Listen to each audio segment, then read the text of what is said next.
syukurilah, syukran lillah. Selamat siang semuanya, berarti aku lagi semangat bikin postingan video ya gitu. Jadi ceritanya siang ini aku habis jemput anakku. Jangan lupa keep support buat semua mami, all mami ya, yang aja jemput anak-anak. Jangan lupa jeda istirahat dulu ya, karena apa, jangan terlalu diporsir, Bo. Nanti diporsir kayak aku. Pertama apa? Sekarang periodenya hot, panas, cuaca yang panas. Terus apa? Penyakit radang tenggorokan, ispa. Terus apa ya? Penyakit-penyakit yang menimbulkan apa ya? Radang-radang lah. Gitu. Hati-hati bagi semua mami-mami ya. Aku sering bertemu dengan mami-mami yang gini, Umi aku mah belum makan, katanya udah langsung nganterin sekolah. Terus di sekolah jajan sembarangan, Bo, kayak aku kadang-kadang jajan sembarangan, terus kurang minum. Qadarullah, siang ini aku merasakan aku ini radang nih, tenggorokanku gak enak, karena memang aku dari dulu hingga sekarang apa ya, kurang minum air putih. Terus senangnya yang manis-manis ya, teh manis ya. Kalau teh yang manis nggak apa-apa, kalau minumnya teh manis terus ya problemnya juga buat aku gitu. Sehingga siang ini aku menerima ceramah dari putri aku di sini, take and give ya. Jadi aku selalu terbuka dengan nasihat dari anak ya. Jadi di sini jangan ngerasa kita sebagai orang tua itu paling ya dan bisa, tapi aku juga harus menerima kalau memang saran itu baik. Oke lah sayangku, gitu. Mama terima nasihatnya. Barusan apa katanya? Mama sih katanya minum air manis melulu katanya. Terus kemarin yang biasanya nggak pernah minum es, minum es banyak-banyak. Akhirnya apa? Radangnya kerasa deh, radang tenggorokan maksudnya, tenggorokan aku. Terus makan jadi teratur, minum air putih kurang. Jus apa lagi? Jus apa ya? Begadang, jangan begadang kalau tiada artinya. Begadang boleh saja, asal ada gunanya. Iya, keep support buat Ustadz akhir zaman ya. Jangan lupa semuanya guru-guru besar. Jadi sempatkan istirahat, tidak boleh tidak ya. Itu buat tindakan preventif agar kita tetap bertahan dalam kondisi apapun ya, guru-guru besar. Jangan kayak aku, bandelnya luar biasa tuh kalau udah minum air putih. Itu kalau disuruh minum air putih susah, Bo. Jadi minumnya air yang manis, teh manis, teh manis, kadang-kadang es, kadang terus apalagi ya, jajan agak sembarangan ya. Terus kadang aku kurang memperhatikan kebersihan. Jadi yang penting aku mau aja aku beli gitu. Apalagi yang jelas begadang, kurang tidur, Bo. Jadi di sini aku selalu apa ya, kerjasama di sini ya, sama ada guru dari sekolahan untuk preventif pencegahan pada anak-anak yang bawa motor terus ugal-ugalan gitulah intinya. Dulu pernah banyak aku nolongin yang kecelakaan di jalan lah ya, tapi yang ringan-ringan ya, kayak kepleset gitu ya, terus nyerempet, alhamdulillah tuh tidak ada dan jangan pernah ada gitu. Jadi di sini keep support buat guru-guru besar agar istirahat ya, sempatkan istirahat, gantian lah ya gitu. Kayak sis Kamli jadinya aku juga sama, harus istirahat, tidur deh siang ini. Si ayah tuh abah kali ya, si abah nyuruh tidur ya. Jadi ya apa ya, istirahat atuh katanya. Kamu nggak bisa istirahat juga ya. Aku kalau tidak lap gitu ya, lap gitu tidur baru tuh bisa. Di sini tuh apa ya, apa ya, aku itu tidak bisa tinggal diam ya, meskipun aku nggak enak badan nih kayak barusan. Kan ada anak-anak yang baru masuk gitu ya, kayak aku mau ngelabrak katanya karena aku tersinggung dengan kata-kata si anak yang beda kelas itu. Kata aku tuh, sayang ada apa itu gitu ya barusan. Kata-katanya bikin kita tersinggung. Kata aku jangan sampai terjadi kayak tahun kemarin. Sayang, dia ngecandain aku. Tadi dia yang ngasih nasihat sama aku, jadi aku terima deh nasihat putra aku ya. Jadi apa ya, tadi tuh sempet aku melawai ya, jadi aku menerangkan padahal aku juga gak enak badan ya barusan. Jadinya si adik tuh begini, aku liatin aja, aku pengen tahu sampai di mana gitu dia berani gitu. Jadi di situ tuh sebenarnya aku bertugas kadang-kadang menjaga itulah istilahnya, menjaga keamanan keamanan anak-anak yang harus ditertibin kalau nggak tertib gitu maksudnya. Jadi jiwa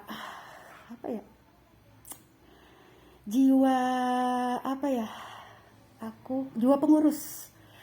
Aku kan waktu di sekolah selalu ditunjuk ya, dan anakku juga serba seperti itu. Jadi sekarang tuh pingin disuruh bu guru, pingin deket bu guru sampai pulang juga belakangan. Kata aku kok lama banget sih gitu ya, mamanya udah pingin pulang baik gitu. Jadi pada saat itu seperti ini, jadi ceritanya. Jadi si Adit tuh aku lihat sebelum masuk ngedeketin si anak kelas lain. Aku bilang jangan sampai terjadi sesuatu. Kalaupun ada kata-kata dari temen, anggap saja itu candaan. Fokus pada kegiatan kalian, dan dikhawatirkan ada salah satu anak yang menangis dan melapor ke ibunya. Kalau udah ke ibu-ibu ya rempong semuanya seperti tahun-tahun kemarin gitu. Jadi alhamdulillah sepertinya anak-anak sudah mengerti ya, mudah-mudahan paham apa yang aku omongkan ya. Jadi jangan sampai lah, tapi itu mah ringan ya. Kalau tahun kemarin mah ada bayi ya, jadi tiap periode itu ada aja tapi disitulah hidup ya. Aku pantau semuanya aman lah ya di situ. Apalagi yang kelas anakku yang di tingkat atas ya sudah tertib, aman ya gitu ya. Jadi di sini kerjasama kolaborasi, kerjasama lintas sektoral, bahkan multilateral. Jadi di sini tuh di sini tidak ada tingkat kecelakaan lalu lintas. Jadi di sini ketika kita melihat ada anak yang misalkan jarak jauh kan bawa motor, sekarang kan ada aturan tidak boleh bawa motor. Kalau yang jauh kan tetap bawa motor tapi harus punya SIM katanya gitu. Oke lah gitu. Di sini itu kepedulian. Kalau aku tuh selalu melihat ketika anak itu misalkan ada suatu KLL dengan jatuh kepleset, kalau enggak nyerempet gitu, pas dia pakai atribut sekolah meskipun di luar jam belajar, tetapi kita kalau aku sih tidak milah-milih ya kalau sekolah manapun gitu, apalagi ngelihat logonya sekolah anakku. Jadi di situ kepedulian. Tapi di sini dalam koridor, tetap koridor ya. Apakah itunya kejadiannya itu ringan, sedang atau berat? Kalau berat jangan. Jadi berat itu harus ditangani langsung sama yang berpihak, maksudnya berpihak keamanan gitu. Pihak keamanan di lalu lintas jangan kita tangani, apalagi kecelakaan yang berat-berat gitu. Kalau yang ringan-ringan kayak kepleset, nyerempet gitu, itu sering terjadi gitu. Tapi sekarang alhamdulillah qadarullah ya, tahun 2024 kemarin sudah bagus ya. Cuma sekarang truk aja tuh. Jadi kemarin sempat ada momi-momi yang bicara juga, katanya aduh saya risih dengan adanya banyak truk ya kesini ke jalan perkampungan sini ya, karena mungkin di sana macet jadinya dialihkan gitu. Tapi di sini kan bahayanya tuh banyak anak-anak. Di sini anak-anak yang bawa motor. Nah di sini aku akan memberikan masukan lah, kalau bisa dialihkan ke jalan-jalan yang tidak ada rawan anak-anak sekolah yang bawa motor ya, karena mau tidak mau yang jaraknya jauh itu mereka pasti bawa motor gitu. dan siapa tahu di antara mereka itu ada anak-anak Anda begitu, maksudnya anak Anda semua gitu. Jadi di sini aku mau memanfaatkan YouTube untuk hal-hal yang baik ya. Nah, karena kemarin ada perasaan kekhawatiran si Momi juga ya, yang kalau kita mah memberikan apa ya keleluasaan anaknya untuk bawa motor gitu ya, yang jauh masalahnya. Terus kan banyak yang kerja kelompok di luar gitu, bawa motor lagi keluar. Kata aku sebisa mungkin kalau kerja kelompok di luar itu kita yang nganterin gitu ya Mi. Jangan sendiri anak gitu. Meskipun mereka sudah pasti bisa bawa motor, tapi aku selalu punya aturan sendiri ya terhadap anak-anakku. Biarin kita capek, yang penting mereka itu safe, aman gitu. Jadi di sini tuh karena mungkin setiap kami kan punya kesibukan sendiri ya. Jadi apa ya? Aku tetap ngasih motor kalau mereka kerja kelompok, karena padahal di situ tuh yang paling agak rawan itu di situ, karena di luar jam belajar sekolah gitu. Jadi di sini aku menyarankan kerjasama tuh macam-macam ya, sektoral, multilateral, ada bilateral. Bilateral berarti antar dua misalkan 2 orang, saya dan Pak Guru, misalkan. Terus bilateral, multilateral tuh udah menjauh luas ya, lintas sektoral udah kesana makin meluas lagi. Aku kurang paham ya kalau masalah itu. Yang jelas yang aku pahami, yang aku pelajari dari sekolah aku yang minimnya dulu ya, kan aku masih sampai D3 nggak belajar kayak begituan. Itu masalah pelajaran apa ya dulu tuh SMP SMA belajar gak ya kayak gitu ya. Makanya kerjasama lah ya itu. Jadi aku terapkan dalam kehidupan sehari-hari, bukan hanya di sekolah doang gitu kalau aku. Jadinya dalam kehidupan keseharian juga aku tanamkan ilmu keperawatan gitu ke alam gitu ya. Apa tuh yang harus dipalpasi, apa tuh yang harus diinspeksi, palpasi, auskultasi, terus intervensi, implementasi jadinya itulah. Jadi ilmu keperawatan itu aku terapkan lagi kepada hal-hal yang alamiah gitu ya. Jadi di sini tuh apa ya, kenapa sampai terjadi misalkan udara panas, berarti lapisan ozon udah menipis. Terus kenapa sampai terjadi adanya berarti ada pergesekan gempa-gempa ya, ada pergesekan elemen lempeng, berarti lempeng bumi sudah mulai menipis tuh. Di sini kita tidak boleh lengah, makanya kata guru besar almarhum, perkuat akidah, itu udah jelas. Terus perbanyak amal baik, budi baik dari kurun 2018 sampai sekarang, karena banyak kejadian alam yang besar. Di sini alasan kenapa sampai orang-orang tuh bertanya kan sama aku, Ibu atau Umi, kenapa Umi itu terus berbagi terus sampai melampaui batas kalau berbagi. Kadang aku tuh ya, meskipun aku gak enak badan ya, apapun gitu, aku tetap ngelakuin itu. Karena apa? Banyak kejadian alam yang besar. Bener gak? Ada kejadian alam yang besar. Mulai dari sekarang ya musim panas ya nih, mungkin bisa saja dari panas ini bisa ada gempa. Dari musim panas ini bisa kebakaran. Ada kebakaran nggak? Kalau gempa aku belum melihat ada gempa lagi ya, jangan sampai lah ya. Terus kebakaran jelas itu karhutla, bener nggak? Karhutla ada nggak? Ada pokoknya jenis kebakaran lah ya, ada jenis kebakaran dari musim-musim panas begini. Terus kekeringan, nanti kalau lama-lama panas kan kering juga sumber mata air gitu. Yang jelas itu udah kompleks ya. Nantinya itu ke kesehatan juga tuh, pentingnya jaminan kesehatan itu perlu sekali. Jadi di sini udah kompleks semuanya ya. Di sini bukan sandang, pangan, papan. Yang paling utama itu kesehatan. Bener, papan juga, semua manusia kan pingin tempat berteduh, bener gak? Jadi di sini tuh dari musim panas ini banyak sekali problema yang muncul ya gitu.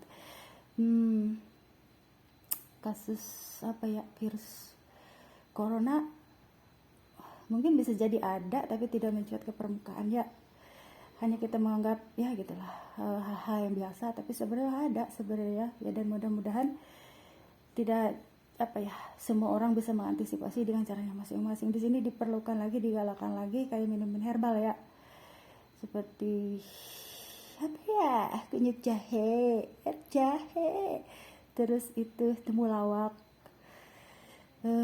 itulah temulawak, kunyit asam sirih, gitulah ya. Jadi tuh kalau aku ngomong nggak enak badan juga pasti aja seperti itu. Jadi aku tuh terlalu lelah dari kemarin, terus nggak bisa susah tidur juga, makan juga tidak terkontrol, dan aku punya tingkat alergi yang tinggi, tingkat alergi aku tuh tinggi banget. Tapi ya Allah, qadarullah tetap memberikan aku kekuatan dan hidup sampai sekarang. Jadi di sini penyakit bukan akhir dari perjalanan hidup, tetapi bagaimana kita bisa menyikapi hidup ini dengan penuh rasa syukur ya.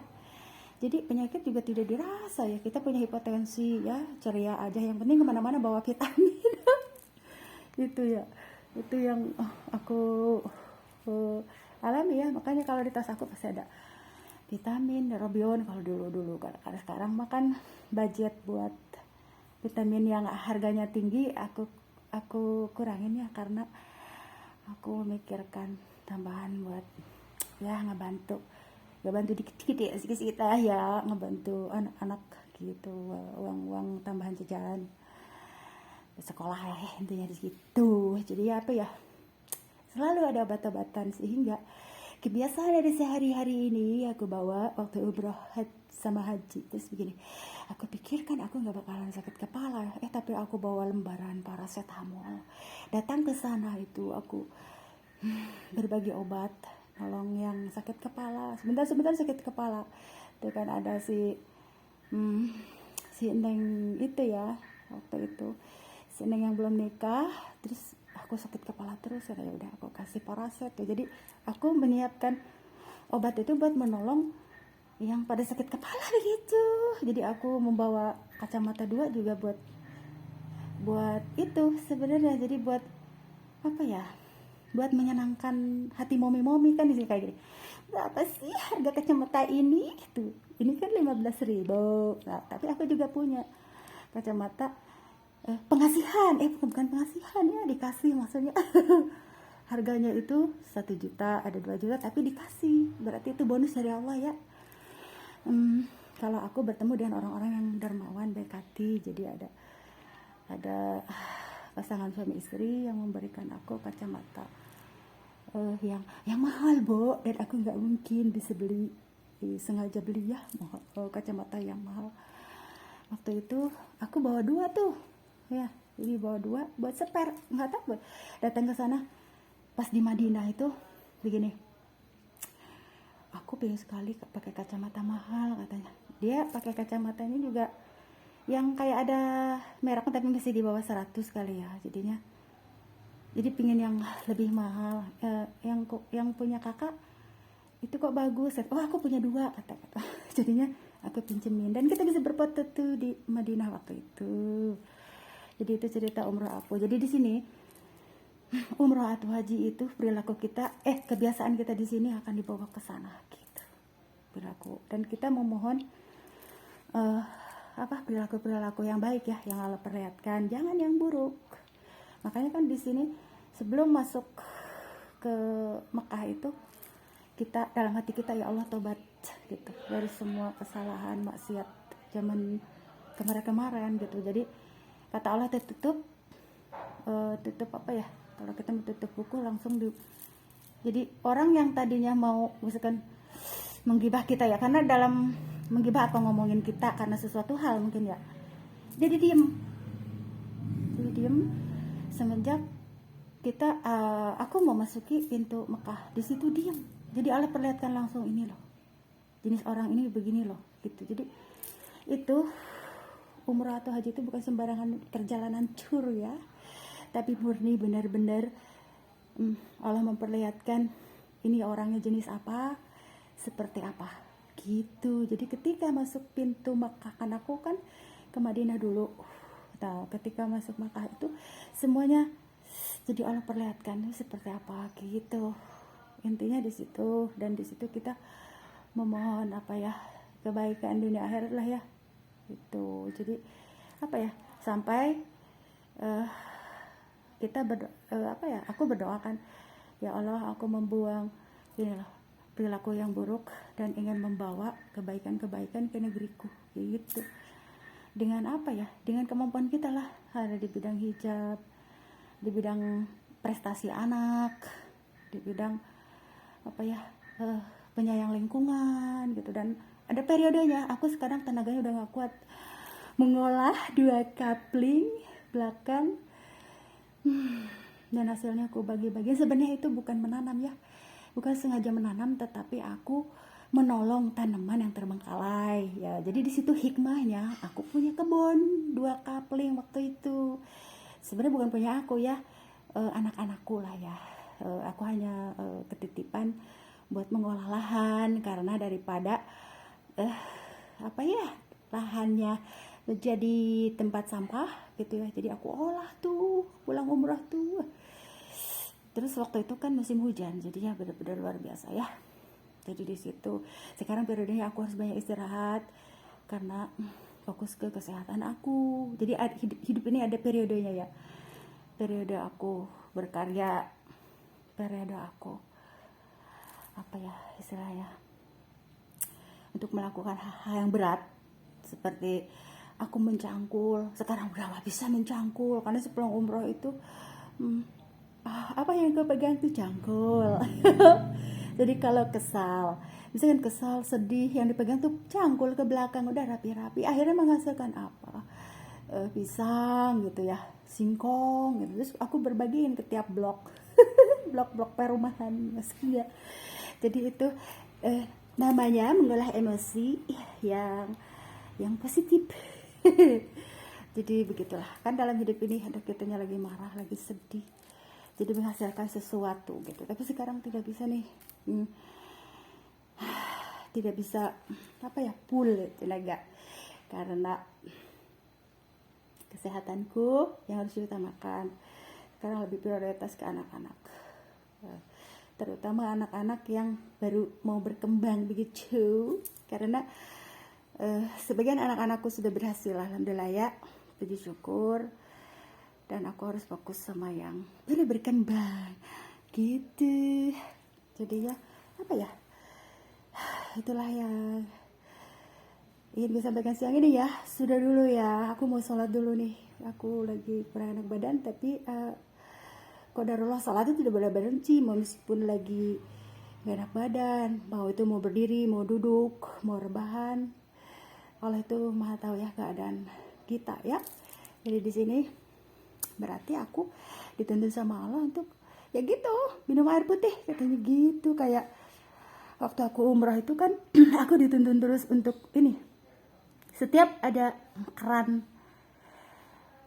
air zam-zam, setiap ada tempat air zam-zam, jadi aku seperti disuruh gitu, didorong-dorong kayak, kamu minum, jadi terus dan terus. Karena apa, di sini aku jarang minum air putih, Bu. Jadi ketika aku di Bukit Safa itu, aku disuruh minum air jam-jam terus, tidak berhenti, dari mulai Madinah sampai Makkah begitu ya. Jadi disitulah yang namanya Allah itu mengetahui kebutuhan kita, dari mulai apa yang kita butuhkan, yang kita inginkan, sampai yang tersirat dalam pikiran kita begitu. Ya sudah ya. Semoga semuanya dalam rahmat dan perlindungan Allah. Aku selalu berdoa untuk semuanya, semuanya ya, teman-teman yang non muslim juga, yang mukmin apalagi ya, gitulah intinya. Jadi aku selalu ingin menjaga kedamaian hati aku ya, tidak mau terkontaminasi dengan hal-hal yang sekiranya tidak bermanfaat lah ya. Begitu.